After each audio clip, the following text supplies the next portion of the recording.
Yo, better run like it's the Krewe NFC, the roundtable where the real heads be. Talking NFL, the game we adore, but from the touchdowns to the legends, it's so much more. That fucking guy, he's got the stats on lock, dropping knowledge on the field, watching every block. Back and bleeding green, cheering loud and proud. In the sea of cheese, as he's standing out the crowd. I can't hear with the looks and the smarts, breaking down the plays, and he does it with heart. Then the stout, solid like the line. His takes are heavy, his vision's divine. Week by week, we break the game down. From every big play to every new crown. Offense, defense, we cover it all. From the springtime drafts to the winner's last call. It's not just a podcast, it's a fan's lifeline. Connecting every moment from the vines to the side. Good morning, gentlemen. How we doing? All four of us together again. What a way to start the week. That Seattle Rams game, that was great. That was good to see. There's a couple games last night and yesterday afternoon. We'll get into those a little later. No one wants to talk about that really anyway. But, gentlemen, how we doing? Yeah. Andy? What up? You good? Yeah. Right on. Mediocre at best. Normally, we start the show off. We usually go through the NFC North, NFC least, and then we get back to the NFC terrible. But we're going to start showing the NFC terrible. Game that matters today. We have the Carolina Panthers hosting the Tampa Bay Buccaneers for control of the NFC South. Well, I don't usually like to get on a soapbox and go on a rant about how I feel, how I feel the game's important, or how I feel the game's important. Are you choking again? Yeah. See what I did there, Andy? I would have a couple of statements on that, but yeah, it's okay. But I digress. Okay. Tampa Bay Buccaneers finally have a clear bill of health heading into this week's game. Granted, you still have, 6 players, I believe, still on IR. Recently added is Zion McCollum, so you're going to see a heavy dose of Benjamin Morrison today on the corner. Got to have his hands full. I mean, it's not a secret. They got a good rookie receiver in Carolina with McMillan. He is expected to play today. I want to get your guys' thoughts on this game before I go into mine, because I know I can go into a tangent. I really blew up last week on Todd Bowles and how I think he lost a little bit of the team, maybe all of the team, but I guess this week will show how much or how little he's lost the team. But what are your guys' thoughts on today's game? I mean, this is a big game for the NFC South. So, as a matter of fact, it is just putting out some of the stats and stuff like that. It looks like over 90% of people just don't care about that game. All right, I guess I'll just go into my tangent then, right? I mean, that's what we're all waiting for anyway. Let's hopefully not like last week that took an hour and 45. What you people don't realize is that he kept going after the show was over. It was. It's uncharacteristic of me to actually go Andy on a show, but you derailed it pretty good. There's only one of us this good looking. Todd Bowles is coach for his job. If he makes it to the playoffs, I'm not sure he keeps his job. I think he's got to win at least one, maybe 2 playoff games to secure his job going forward. And it's not all on Todd Bowles. You got, like I said last week, you have Jason Light, who didn't go out and get any defensive help. You didn't get any real edge rushers or anything along those lines that is going to help with 3-4 defense. That we don't have the personnel to run in Tampa. But anyway, back to the game at hand. Panthers are a pretty strong young team. You've got a great ground game with Dowdle. Their offense attack is really going to be geared towards the run. Bryce Young isn't the greatest, most accurate quarterback. He has a propensity to turn the ball over if he's getting blitzed. His quarterback rating against the blitz is 10 points lower than against man coverage. So I think the Bucs are going to have to go a lot of zone blitz and force Carolina to pass the ball. and make the young beat you. They didn't look good last week against Shuck. He didn't really pass the ball well, but he was able to scramble and get outside the pocket. I think that's why you're going to see JPP active today. Jason Pierre-Paul, 36 years old, back in the league, back with the Bucs, made a huge impact just for his attitude and who he is going into the locker room in the 2020 season, bring the Bucs Super Bowl championship. Bucs ground game defense is going to have to step up today. You're going to need a big game from Vita Vea. You're going to need a big game from Levante David. Servassier Dennis is cleared to play today. I still think we're going to see some Anthony Johnson, things along those lines. So you're going to see a rotational linebacker just keep them fresh. Hopefully there's an impact on the defensive side of the ball. Offensively, you're going to have to see a great ground game. You're going to have to see a great ground stack from Bucky Irving, Rashad White. Sean Tucker is going to be your, short yardage situation back. He might steal a couple touchdowns. If you have Tucker on your fantasy team, he might be someone to look to go to today. You're going to see a lot of passing to Mike Evans, who goes off against the Panthers, who usually has a great game. You're going to see them probably double Mike, allowing Emeka Egbuka to get open. Chris Godwin's going to be your third down back and be featured a lot in this offense today.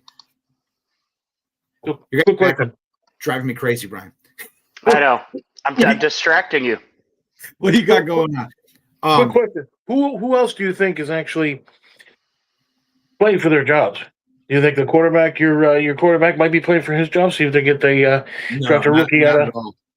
I do think the offensive coordinator. I mean, it's been terrible. His offensive game philosophy. There is no real structure to his play call. He's just basically throwing spaghetti at the wall, hoping something sticks. He doesn't set up any plays. There's no offensive play call. It's kind of like storytelling. I'm going to do this to set this up. I'm going to do this to set that up. And it's just run, screen, pass, pass. Now we're behind. Pass. 4th and 1, let's throw a toss. I mean, it's awful.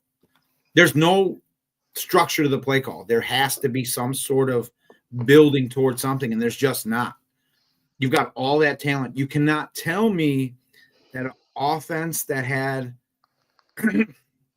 Liam Cohen as their head coach averaged 3.5 points more a game, or as their offensive coordinator averaged 3.5 points more a game than what we have right now. And we added more offensive weapons. It just doesn't make sense. You can give me the injury excuse all you want, but all teams face injury. All teams deal with injury. Bucs have had the same offensive line, makeshift pieces here and there, but you've got that structure. You've got something to build on. They're just not building on it. I really think today's a must win. Yeah.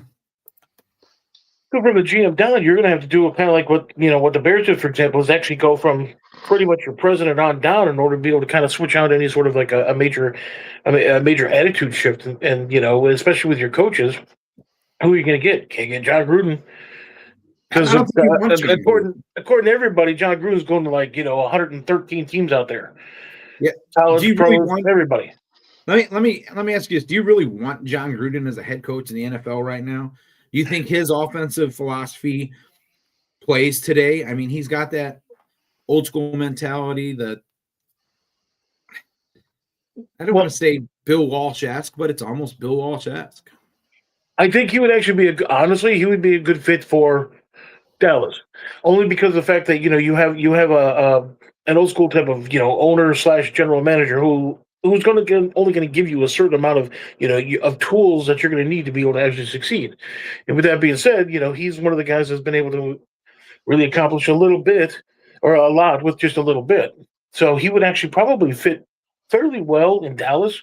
I just don't necessarily see that general manager, as inept as he is, really being able to get along with that kind of a coach. It's like Jimmy Johnson and that general manager / owner.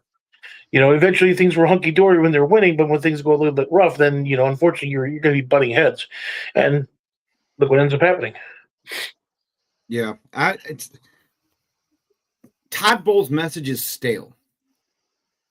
Kind of like you hear in Pittsburgh, Mike Tomlin's message is stale. Tomlin has not had a losing season. I don't care how stale his message is.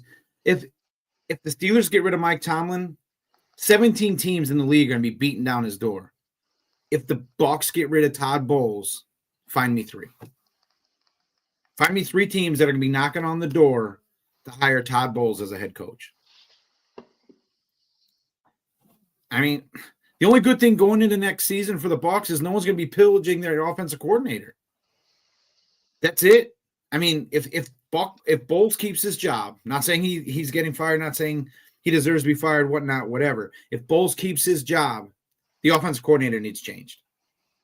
You got to do something. Their special teams coordinator needs changed. When you're in charge of the defense and your offensive coordinator and your special teams coordinator needs to be let go, that means your head coach isn't doing what he should be doing. Am I wrong? If 2/3 of the snake is dead, what good is the head of the snake? It can still hiss and make a lot of noise, not really do anything, kind of like, Anyway. So, Bucs going to Carolina today. Bucs by 10. Leave it at that. Bucs by 10. Lose by 10. Bucs by 10. Yeah. They got to win this game. They have to win this game. They're playing for their coaches. If the Bucs go out and lay down, it's the message they want to send. If they go out and play like they can play, it's the message they want to send. It's all going to be, I mean, Bull said it last week, it's all on the players. Now it really is. If they're not sick of listening to the same story every week, if they're not sick of losing, it's on them. It really is. So if the message you're going to be sending is also going to, if you make it into the playoffs and stuff like that, you're going to be sending the same thing. This is how you actually beat us. You kind of hurt our feelings and we're going to lay down and blah, blah, blah, blah, blah. So, I mean, honestly, even if you can make it in the playoffs, what kind of a run are you really planning on making? Honestly, all you need is a ticket to the dance. What happens from there happens from there. But if the Bucs went into the wild card in 2020, end up winning the whole damn thing. Quarterback was different. Quarterback was different. Your offensive coordinator was different. Offensive coordinator arguably was worse because it was Byron Leftwich. Bruce Arians led that team. But anyway, the point is they played for that coach. They went out there and they played. That's all it's got to happen. I think the quarterback had something to do with that too. Look what happened to Bill Belichick after Tom Brady ended up leaving. He absolutely, utterly collapsed. Okay, but look at the Bucs after Tom Brady ended up leaving. They didn't collapse. There was no fall off. That fall off was anticipated, and it didn't happen. The Bucs are going for their 5th straight NFC South championship. And I know it's the NFC South, and it's not a big deal to most. It's not a big deal to most. But if your coach leads you to 5 NFC championships, how do you get rid of them? So, I happen to be one of the teams that actually was in the playoffs, and so is, possibly this guy down here. But think about it like this. Let's say those guys, if the Cowboys and the Packers were in the is eliminated. Who cares? Well, that's the other, that kind of leads to the question. That leads to the question, though. That if the Cowboys were, in fact, in the South, they'd be what? First place, ahead in like 3 games? Come on, man. No. It's just insane how with a straight face, you can be 1-17, still make the playoffs. Oh, look, we just won our division yet again. Hey, the playoffs, we say it. We said it for the last 5 years. The playoff system is broken in the NFL. There is no reason for us to still be going, this team was good in their conferences or their division. This team was good in their division. This team was good in their division. Take the best 8 teams. Leave it at that. Take the best 8 teams with the 8 best teams record-wise and put them in the playoffs. And just eliminate divisions, period. Bingo. Way too much money would be lost. Why do you need them? Exactly. What do you say, Andy? So way too much money would be lost. What if, hear me out, what if we went to a bowl system like they have in college? So now you're playing in a bowl game to play in the Super Bowl. Okay. I didn't know we were doing morning drinking. Well, it's not amateur football playing bowl games anymore, is it? Here we go with the NIL. It's true. The NIL is kind of sort of, jacking things up. But what kind of a ball? You took the show off the rails. You did it again. Bucks by 10. Boy. Bucks by 10. Okay, let's go to the New Orleans Saints, who is the hottest team in the NFC South right now, squaring up against the Jets. Kamara's still out. Rich is out. Ruiz is out for the Saints. Fields is questionable today. You might see Justin Fields play today, but I doubt it. Jet season is over. Saints season is over, but I think they're playing for pride. Saints aren't a team that just lies down. I think they go into this game. They're favored by 6. I think they win by at least 6. Again, I know you guys don't want to waste your time talking about the Saints and the Jets. Doesn't have any playoff implications, so we'll kind of just treat them like we'll do Dallas. Let's go Falcons, Cards. Falcons are favored by 3 over the Cards. Cardinals have about 6 or 7 guys on the injury report. Again, is it really worth talking about? Let's give it the Cowboys treatment, and that finishes up our NFC South talk. Mike, what do you got going in the NFC East? All right. Ladies and gentlemen, put your safety harness on, buckle up, because he thought Andy was bad. I'm about ready to derail this whole show. Oh, boy. We call that a sundown. Yes, we do. Now. But I went back to work, got up on Monday morning, and there it was. Glory hole. Yeah. They just put me on my soapbox and let me go. This show will be a lot better, get more views. Listen, I said from the start of the year, the Cowboys would not make the playoffs. They'd be 3rd in division. They might finish 2nd. Now we're knocked out of the playoffs. What a big shocker. You can't have 3 different defensive coordinators in 3 years and expect anybody to do anything different. Now we're going to change it up. We're going to put Matt Eberflus up in the box, and he's going to coach from the box. Let's take it one step further and walk him to his office, grab his stuff, and walk him out of Arlington, out of Dallas, whatever. Kick him out. He's done. I don't want to see him anymore. Let's try to pay Al Harris the money that we need to pay. And bring him, because they actually played hard when Al was there. But what's the play for now? Roll. The sky is no longer falling, it's crashing down. The sky is no longer falling, it's crashing down. The sky is no longer falling, it's crashing down.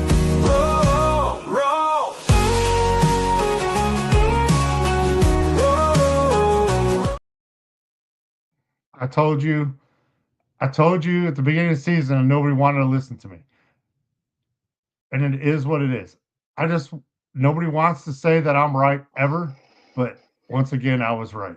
So you're right, Mike. You're right. Here we go. I'm done.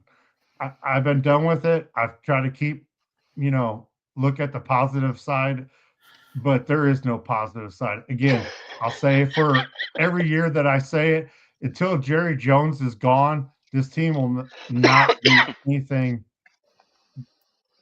Get into the playoffs, win a playoff game. But I went back to work, got up on Monday morning, and there it was. Glory hole. You can keep playing them. I'm still ready to go. I've been quiet. So here's what we got. Take Dak out. $60 million quarterback. These games are meaningless. Put Joe Milton in, see what Joe could do. And let's go from there. We can't. We got everybody's hurt. Every time Jerry pays somebody money, they end up turning into glass as soon as they get paid. Bland's out again with the foot injury. It looks like he's going to be out for the rest of the year. Trayvon Diggs slipped on something at home, and I don't want to play for this team no more is what it comes down to, because Matt Eberflus is terrible. That's what it's come down to. He's not really hurt. He just don't want to play no more, and I don't blame him. I wouldn't want to either. When your defense coordinator takes away what your players do best, your best players, it's an issue. So Dallas just needs to roll the dice and then, hear the rumors. Well, I want Javonte Williams to come back. Well, you're the GM and the owner. Pay him then. Pay him. Don't go overboard, but pay him his money. but we're not. He'll pay Kenneth Murray his money, a crap ton of money. The dude sucks at linebacker, and why he's still in there. I don't know why we haven't played Logan Wilson. But I'm done, dude. This is terrible. And all he cares about is making money in football games. And I've been saying it since I've known you. All right. I'm done. Screw It's business. Okay, we want to move on. Games are there. Oh yeah, the Eagles won. Wait. Last night. If Who cares you're about a the Dallas- game? If you're a Dallas Cowboy player, you practice all week thinking we've got to win out to make the playoffs. Your practices are ramped up. You're, pushing that narrative the whole time in the locker room. With this Bears win last night and the Seattle win Thursday, how do you, as a Cowboy player, play today? I mean, I know you're a professional and I know you get paid to do it, but how do you go out there and play today? It's whatever Schottenheimer does. And I don't want to see him leave again, because we're going to play a coaching carousel. But I don't want to do it with the defense either, but we have no other choice. The players are going to go out and play. And again, like I said, Dak Prescott shouldn't be playing. They should just pull him for the year and be done. But they're not going to, because they'll be like, well, it's the NFL. We don't do that. Well, I mean, do you look at this as a resume game? Is the rest of the season for the Cowboys a resume game for their players to put? That's the only thing it is at this point. But again, you said it earlier too. We've had injuries all year, but other teams have had injuries and has done things. Again, there's certain things that aren't working there. And there's a lot of things that are working there. Offensively, we've looked really good.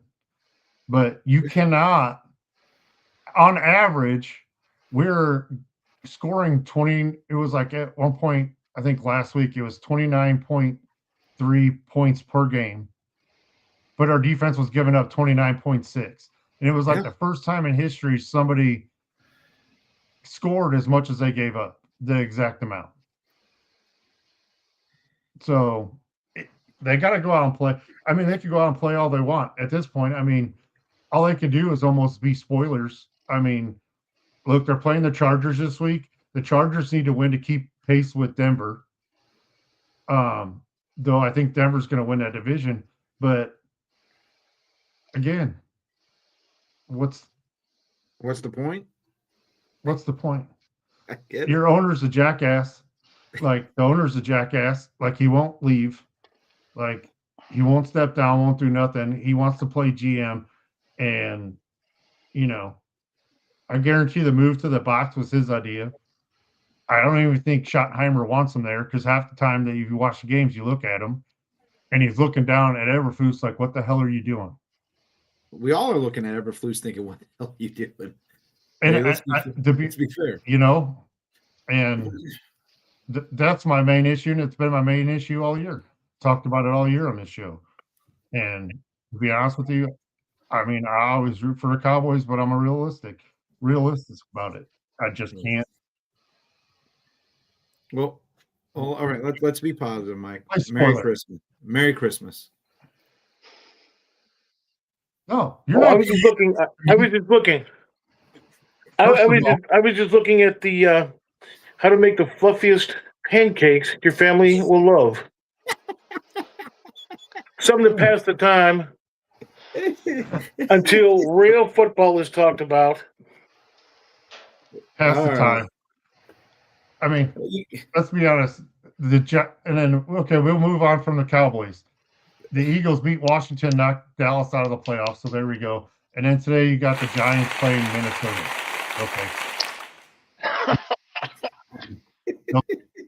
As well. So, all right. And then next week, Mike, you'll be sitting here with me complaining about the Bucs, and you'll be throwing the derail. Well, but I still got 2 weeks to correct it. So No. We're Okay, well, still 2 weeks. 2 weeks, you're going to be sitting here with me after Carolina beats the brakes off them today. all right. And All then, right. Oh, You know, I mean, let's move on to, whatever. The Bears All are right. actually good. I don't know if we're in the 20th I don't know what's century going where on. we're at. Are they going to move to Gary and be the Gary Golden Bears? What's going on? I don't. Let's I move should on. get free ticket. If that's the case, since I played for the Gary Golden Bears, I should receive free tickets. Not that I'd use them. I'd vandalize people's cars with them. But anyway, I think it's time for Welcome to the bare minimum with your host, I King Walter, Ditka, Peyton, Dent, Butkus, Zipman, Khalil, Fridge, Richard, Jim, Lovey, Sires, Cutler, Feuds, the Bears, the Bears,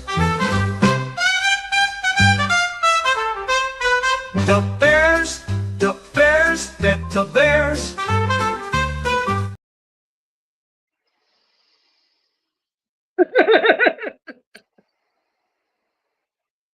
As it should be. The only two teams that are actually in the playoffs, really, at least have any sort of legitimate shot of actually going past the first round, is how it pretty much should be. But I actually didn't have a chance to watch the game, so I don't know what ended up happening yesterday. You guys won. Caleb Williams probably had the throw of the year for that game-winning touchdown. Oh, you mean the one in overtime? Yeah. So let me actually run this quick stat behind you. You're looking at total yards 400, passing yards 250 to 192, rushing yards 150 to 192. You have a fair amount of third down efficiency, 2 out of 11, 6 out of 12 for you guys, 2 out of 3 for fourth down, 1 out of 3. Total plays 60, 70. We did get 2 sacks on you, which is kind of gross, but anyway. Here's the stat that really is telling, and this is where really we need to kind of clean that up, like big.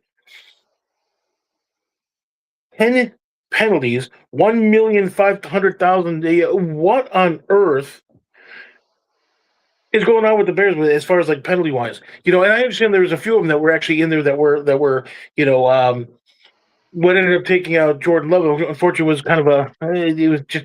Unfortunately, like a football type of play where he goes one way and he's helmet to helmet and he gets booted out of the game.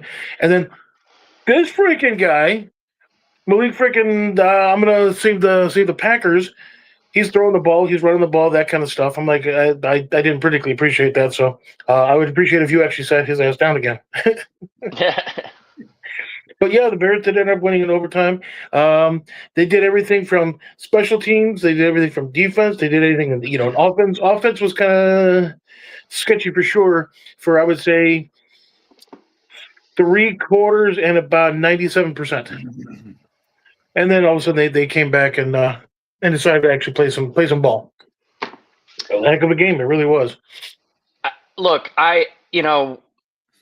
watching the game last night, and I meant to write some stuff down, but then had difficulties getting my computer working this morning. So one thing that I was mentally thinking about this game. So right the very first drive, LaFleur makes a big mistake. You're on the road and it's 4th down, and I understand you're close to scoring a touchdown. You're on the 3.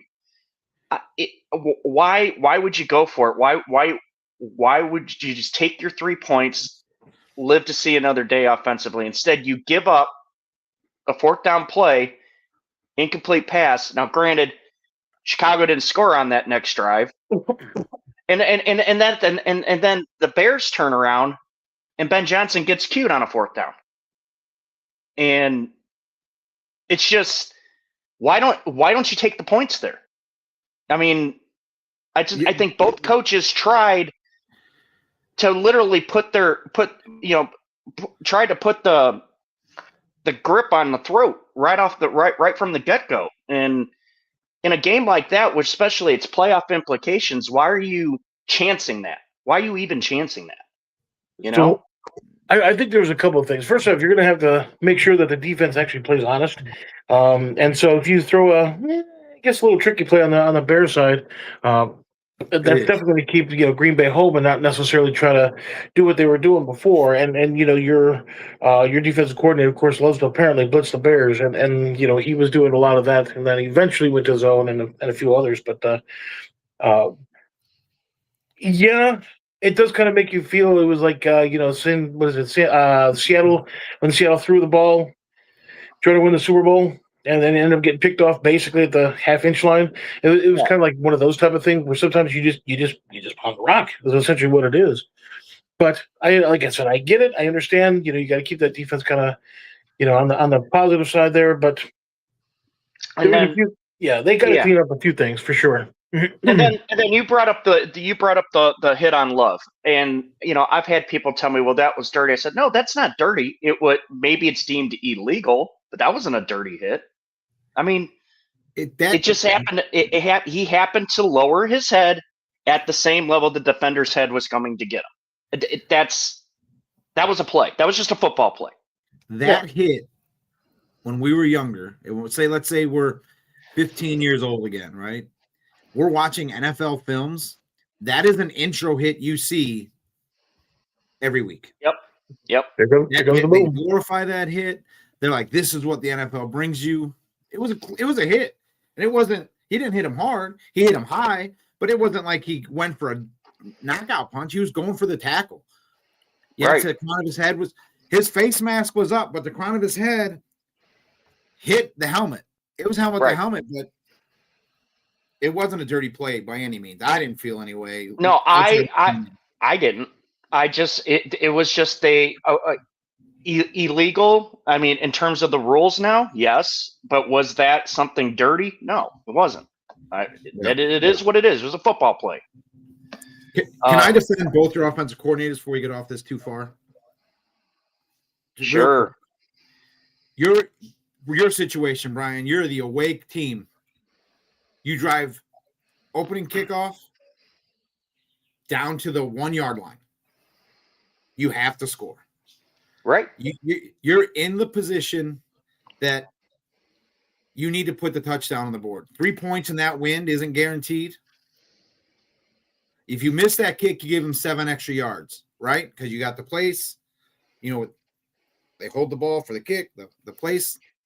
That's where the ball's set if you miss that kick. Not where you snap it from, where you miss it from, right? So then you give them 7 yards. So then they go down and they drive.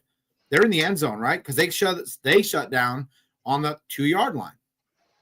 So offensively for Green Bay, right decision to go for it. Maybe the play call needed to be better. Maybe you needed something to where you're pounding the ball up the middle. If you have Josh Jacobs fully healthy, I think you get that touchdown. In Chicago, you just stopped Goliath. You just took everything that Green Bay had to give you, and you stopped them. You drive down. You force your will upon them. You're now at the 2 yard line. Why get cute? I agree with going for it, but your ground game is one of the best ground games in the NFL right now. Why are we snapping it? Not a shotgun snap, not a pistol snap. You are snapping it between the legs of your center, your tight end who came in motion and just stood there behind the center, to a 5'7" running back, and the ball traveled 7 feet in the air. I mean, terrible play call. Right decision to go for it, terrible play call. Again, you missed that field goal, you're giving them 7 yards. Well, you certainly know about 5'7", that's for sure. But like I said, it was one of those things where you want to be able to keep that because you're, like you said, it's almost like a script. And if you actually throw a little wrinkle like that into the mix, even if it's going to be based on your first drive, that could actually give you the lead. You actually throw the defense off, especially if it was actually successful. If it was successful, I think the defense for Green Bay actually would have been a little bit different. It would have been adjusted a little bit different. But these two teams know each other so incredibly well that it's just one of those things where it doesn't necessarily matter your offensive coordinator, defensive coordinator, because there's that animus between the two teams. You see how it was getting chippy on a couple of instances. Chippy from opening kickoff set the tone of that game. Yep, that was great. There was two teams that were going to punch each other the entire night. That's football I live for.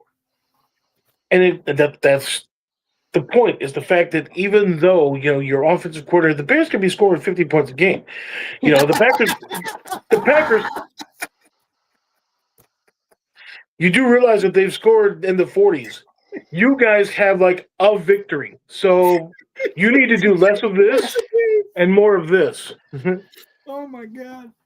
And then the other team's not even, how about them boys? 30-something years of non-playoff football, so both of you need to stop doing this. Do more of this. Did you watch that Bears Shuffle Zip it to man. on Netflix? I did watch an episode or two. I figured you did. That's why you're so brash right now. No, not at all. Not at all. It's just, the adults are talking. The ones that are in the playoffs, have an opportunity to be able to, so. We got to let Andy go because he doesn't get this opportunity that much. So that's why I'm sitting here quiet, letting him go. Oh, not to Welcome to another worthless episode of the Bare Minimum with iCandy Andy. What's your prediction for the NFC?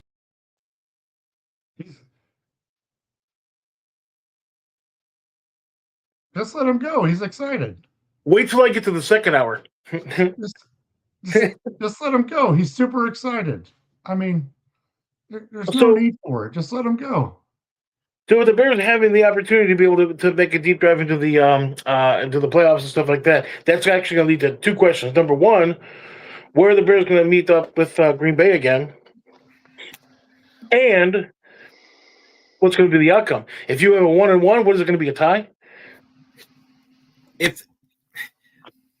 Go ahead, Brian. I'll let you take this before I jump in. What are we saying? Meeting in the playoffs? You meet like the Bucs met the Saints in the playoffs. Yeah, it's first of all, I think the country would be all in a lather over a round 3 game with these two teams. Either way, in the snow. Yeah, yeah. It's just look.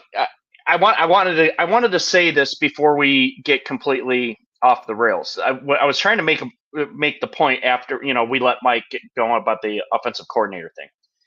Malik Willis played his ass off last night. Appreciated it. And I mean, after Love went out, the Packers could have just completely folded, and I would have got it. But he played his ass off. Credit to him. But this is the one I want to share. This is Caleb Williams' stats this season when trailing. 72.4 adjusted completion rate, 1,943 total yards, 16 total touchdowns, 3 picks. He's doing something that hasn't been done since Manning, winning games when losing in the fourth quarter at this age. You guys got a quarterback, and I'm giving you guys your flowers now. You know what's crazy is in Chicago, they're still not sure. That there's still talks of do we get the right guy. I mean, think about it. You've actually had from Jay Cutler to he's actually still currently the top dog, but you've had so many quarterbacks over the years, like 20 plus quarterbacks over the years, that you kind of you want to be able to make sure before, and that career is going to be done and over with. And, let's just say, theoretically speaking, he makes a Hall of Fame or at least some sort of a thing, after the fact. The Bears will finally probably sit back and be like, yeah, okay, he wasn't bad. Because Jim McMahon, of course, with all of his, let's be honest, he won a championship, but it was still kind of a mediocre type of a career. He, of course, was riding the tailcoats of probably one of the better, if not one of the best defenses in NFL history. That being said, you see how he's still revered in Chicago. Yeah. So, but with Caleb Williams and stuff, you're absolutely right in the fact that if it's going to be late in the fourth quarter, you are not going to be necessarily guaranteed a victory if you're the opposing team because of the fact. And I think because remember we were talking about it a few years ago with that whole attitude shift and things like that. That's going to be that's a major thing also. Buccaneers can certainly use that. Cowboys, oh my God, ownership. definitely needs to fire the general manager and get somebody new. So Because serious. So with Chicago, Caleb Williams is going to be the best quarterback in franchise history for the Chicago Bears. I was never on board with him. I always thought he was a little too athletic, so to speak. No, I think he was just more of an athlete than a quarterback. But I think you got the head coach. I think Caleb Williams plays for any other team in the NFL right now. He's mediocre. He's good. He's going to start next year. But with Ben Johnson, he's leveled up so drastically from what he was prior. And I think that's big. I mean, that's a huge deal. I think Ben Johnson is your answer, and I think he's gonna surpass the coach. I really think he is. I think you're gonna put him up there with Hallis, with Ditka, Ben Johnson. Well, once we're actually hoisting our third consecutive Lombardi trophy, then yeah, I think you're absolutely right. No, but think about it like this: you actually had the Bears, and we were just talking about this earlier, is the fact that not only do you have that whole paradigm shift with as far as attitude, but you literally got a new president and CEO, you got a new general manager. Well, he's a few years out, new coach, new players. I mean, the whole thing is brand spanking new, and that's actually they've set themselves up for this type of success. Offensive line is my point. It's the fact that they went out, they got Tunney, they got players that are doing weird things that the Bears haven't necessarily had recently, and that's pass protect and run block. Well, so when you to be fair, you have a quarterback that's not afraid to stand in the pocket either. That is true. He stands in the pocket, maybe a little too long at times, but Justin Fields was two-step drop and pop or he's leaving. Caleb Williams gives that offensive line time to mature and make them look a lot better than they actually are. This is a team that has a victory. I'm giving you guys your props. No, but the point is, now that the Bears have actually gotten an offensive line that can do certain things, in particular run block, you're definitely seeing a little bit more success. I think they're still a little bit too vanilla in their passing attack. If by chance you had a few extra little plays, but unfortunately, look what happened to your wide receivers. You have one with a stress fracture, Roma Dunze, and of course you have Burton, who was out. Still you had like Green Bay, for example, I'll tell you, this Malik kid, he can have his success after this week, but he was actually doing pretty well against the Bears, and he was actually hitting his receivers. That's a good point I was going to bring up to Brian. If Love is out going forward, how confident are you in Malik? Grant, now listen, you're giving him a full week to prepare as a starter. He's not going to be coming in with 2 reps at practice. He's going to be starters all week. I feel like he understands the offense, and he gives actually the offense another layer where you saw him make choices to run, and he is fast. That dude is fast. It almost looked like Lamar Jackson out there for a minute, and I was like, whoa, I never knew Malik Willis can run. Yeah. So, how positive? I won't be like 100% like completely on board saying, "Oh, we got this," we'll be fine. But I think he's very capable of winning a game if needed. Now, I think we've got Baltimore next week at home. If Baltimore's D is healthy, they're one of the tougher defenses, and they're still fighting for a playoff spot in a very bad division, right? So you're going to get their all on that. So the only advantage is you're playing at home.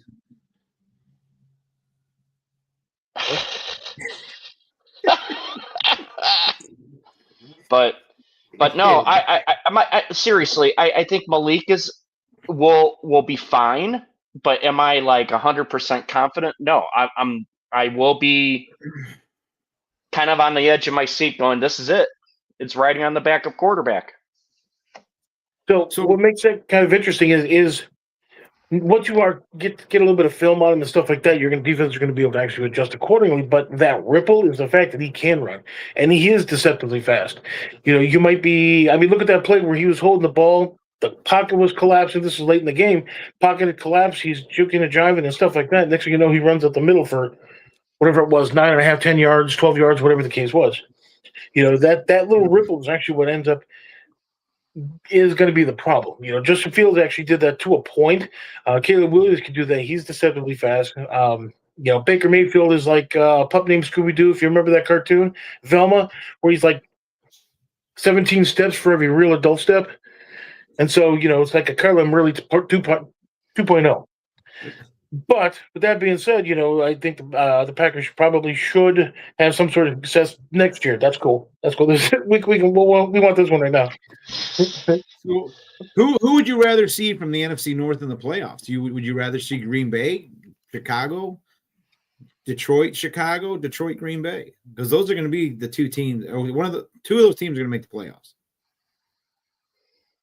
Probably. We'll see. It depends. I think if we have the opportunity to actually visit with Minnesota again, for example, just because it might be the easiest win. Yeah, but they're not in the playoff one. But it's the easiest win. Green Bay, Detroit, Chicago, Green Bay, Chicago, Detroit. What do you want to see?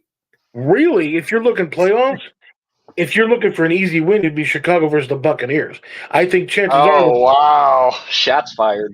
Chances are. The Bears would probably sit their first, second, and third strings. You probably look at Detroit. I think because Detroit gives a little bit of a. Okay, so because the Packers and the Bears, of course, oldest rivalry, blah, blah, blah, blah, blah, you, of course, they know each other so well.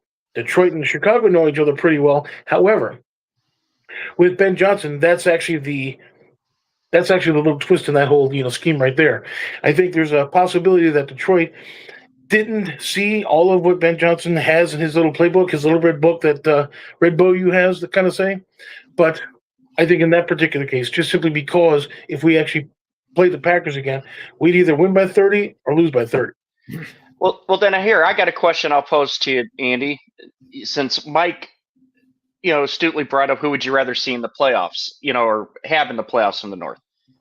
That last game you guys have against Detroit looms very, very big, especially if, I'm not rooting for this, I'm just saying, if you guys go out to San Fran and get beat and Detroit wins out, that game becomes huge for you guys. Sure. So what do you do then, knowing that if say the Packers lose out, Detroit gets in, that game becomes huge because it's a seeding thing, right? So if Detroit comes in and beats your guys' ass again, what happens? What happens that next week? And you got to turn around and play them again. I mean, you're saying bag of tricks and stuff like that. You can't put the whole bag of tricks out when you're trying to where you're potentially playing a back-to-back situation. Two different teams. The Bears are literally two different teams.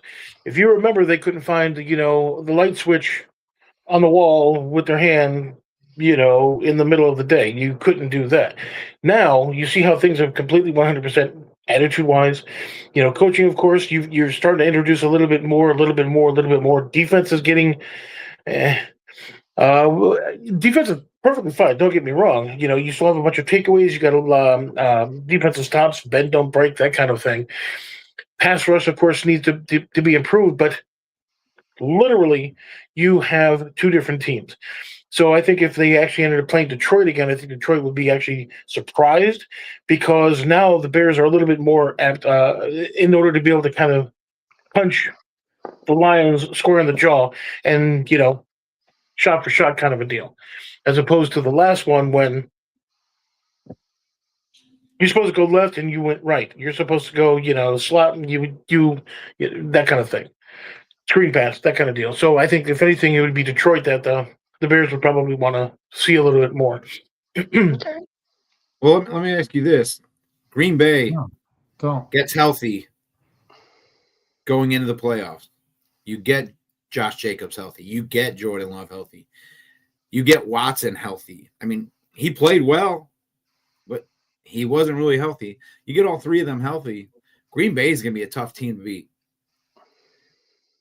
Well, the Bears have their injuries as well. So if Detroit loses 2, do you pull your starters and let them get healthy? Who's the question? Ryan, To me? for you. Oh, you make okay. the playoffs. If Detroit loses 2, no matter what happens elsewhere, do you pull so your team gets healthy? At this point, I would, because I want to be as healthy as I can for wild card weekend. Fair enough. I mean, Josh Jacobs only played 28 snaps last night, guys. He looked terrible too. He didn't look good. He had a couple good runs, but he didn't look good. I'm honestly shocked they played him, but I understood why he played, because it was important. Mm-hmm. But at this point, now you've got 2 games left, and you've got to make the playoffs. You basically have to win out now. Yeah, I don't see how Jacobs sits, and the only way that scenario happens is if Detroit loses. 2. Yep. Yeah, that's rough. Is LaFleur on the hot seat? Oh God, no way. No. There's a lot of people chirping still about it, but you're not going to get rid of a guy that's won 70% of his games. You can't. Yeah, no way. They're still talking about that, like Mike Tomlin. They're talking about that, a few other places too. No, I get you, but I don't think you let him go. I wouldn't let him go. Eberflus might be looking for a job. If you let him go, we will gladly take him. But anyway, we're coming close to the end of the show. You guys got your pick 6 ready? Yep. No, you don't. Andy's looking at the schedule right now. Right.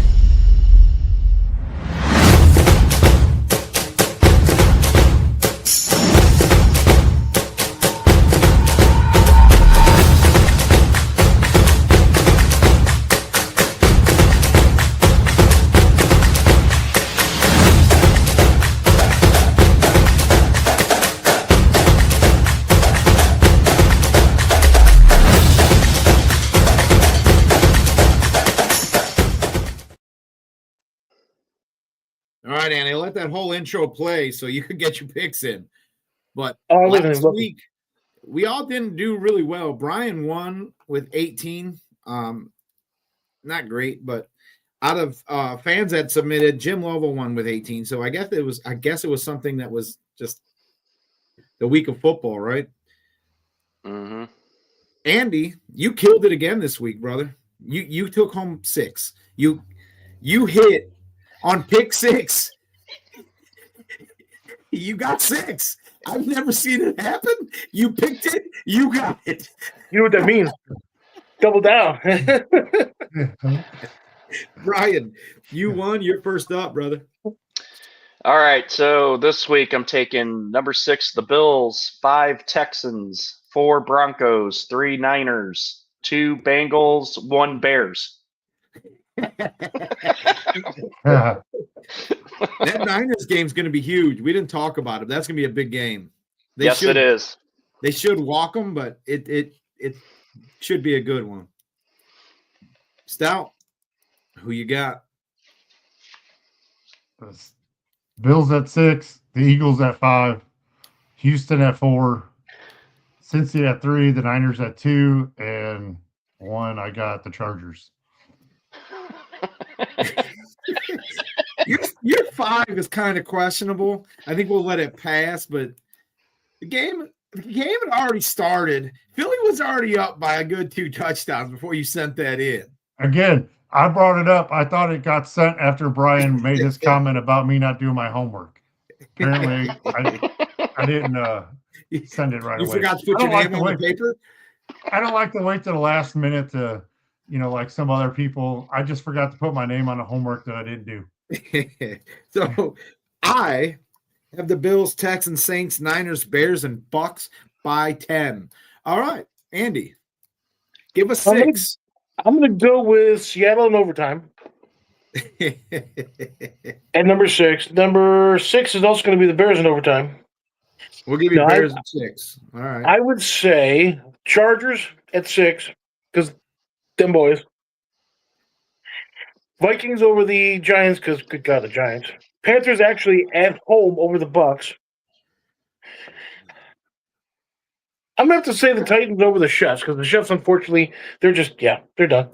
I There it picked goes the on so many Bears, levels. I'll have you know. Broncos. I'm gonna switch out the Broncos. Everybody should pick the Bears. So at 1, you got the Bears. Broncos. Or a horse. You Oh my God. Bears. You know? Every week we explain the rules. We're gonna have to switch you in Stouts videos or something. Every week we explain the rules. You had the opportunity to take the Bears at 6, and no one's gonna bat an eye. Yeah, I'll take the Bears. Chargers at 6. Too late. Chargers at 6. Bears at 1. All right. Wait a minute. How do we fucking figure this out? I don't read our text messages daily. Oh, I've got a new video idea. Andy, I'll take the Bears at 6. I know it's too late. I understand it. Like this is bad, dude. You're so excited about the Bears. I can't wait till the fall comes. I seriously can't. It's going to be awesome. In fact, can I take the Bears at 7? We have a holiday coming.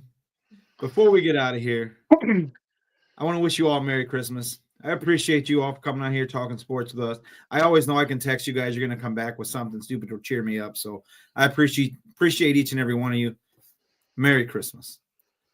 Do you guys have any closing thoughts for us today? Bear down. Way down. Brian? Merry Christmas. Yes, Merry Christmas. Merry Christmas. All I'm hoping for is an Everflus pink slip. That's all I want. What about curtains? You know what? That'll be my second gift, and then the third one could be the GM gets fired. This isn't the 12 days of Christmas, Scout. Yeah, it's 12 days of Christmas. Listen here. You want curtains? All right. Like, thank our wives and families for allowing us to come on here 1 hour every weekend to be complete and total idiots. Until next week, we will see you all again.